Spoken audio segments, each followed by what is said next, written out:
This can of odorless mineral spirits is about 6 years old, and it still works. These containers of acetone are much younger, but some of the acetone is already gone. So which one expired? That's the problem with judging shop supplies by age alone. Paint, glue, tape, solvents, caulk, aerosol products, and plenty of other things we keep around the shop can change over time.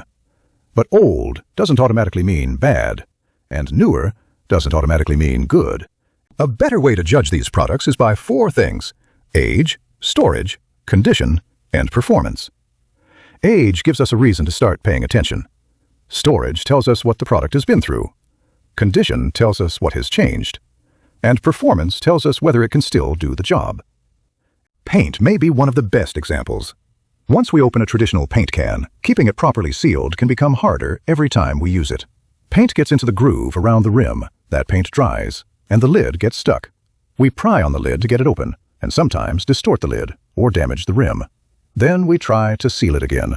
Eventually, we may have perfectly good paint inside a container that's becoming increasingly difficult to open and reseal.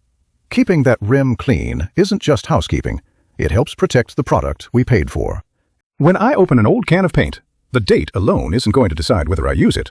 I'll look at the condition and stir it. Does it mix back together? Does it apply normally? Has something obviously changed? If it passes those checks, I may still have useful paint. Water-based paints have another concern, because freezing can damage them. So knowing how the paint was stored can be just as important as knowing how old it is. Glue gives us another version of the same problem. Over time, some glues can thicken, separate, become stringy, form lumps, or begin curing inside the container. But if I find an old bottle that still looks and behaves normally, I don't necessarily have to throw it away. I can put some on scrap and test it. The importance of the job matters too. I might experiment with questionable glue on something unimportant. Tape can be even harder to judge because an old roll may look exactly like a new one. So use it. Pull some tape off the roll and see how it behaves. Does it unwind normally? Has the adhesive become gummy? Is the backing brittle? Does it stick properly to a clean surface? Does it leave adhesive behind when it's removed? Performance tells us something the calendar can't, and it can also tell us whether buying that giant package of tape was really the bargain we thought it was. The same idea extends throughout the shop. An aerosol can may contain perfectly good material, but have a clogged nozzle or delivery problem. A marker can last for years if the cap seals properly, while a newer one can dry out quickly if it doesn't. Disposable gloves can become brittle, pre-moistened products can dry out, solvents can evaporate, and metal containers can rust. Different products fail in different ways, but the same causes keep showing up: temperature extremes, sunlight, humidity, air exposure, contamination, poor seals, and time. But there's one piece of information we're usually missing when we find an old product in the shop. It's history. I can pick up an old bottle of glue and know I've had it for a long time, but that doesn't tell me when I opened it. Was it 6 months ago, 2 years ago, or 5 years ago? I probably don't remember, and I probably don't remember where I bought it either. Without that information, I'm trying to evaluate the product without knowing much about its past. That's why I'm starting to create that history when a product enters service. This doesn't require an inventory system. Keep a roll of tape and a permanent marker with the consumables. When you open a product, write down the date and the source. Something as simple as August 15th, 2026, HD is enough.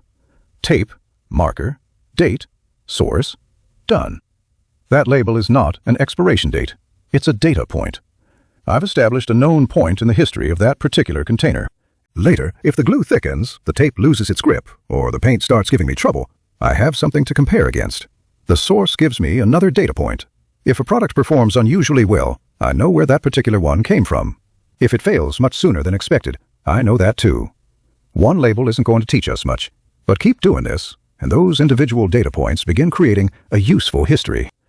But remember that the manufacturer's clock may have started before the product ever reached our shop. It had to be manufactured, distributed, delivered to a retailer, and possibly sit on a shelf before we bought it. Our date establishes something different: when that particular product entered service in our shop.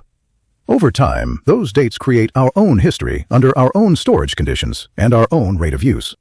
Buy enough to keep the work moving, store it so it lasts, test questionable products before trusting them, and start collecting your own data.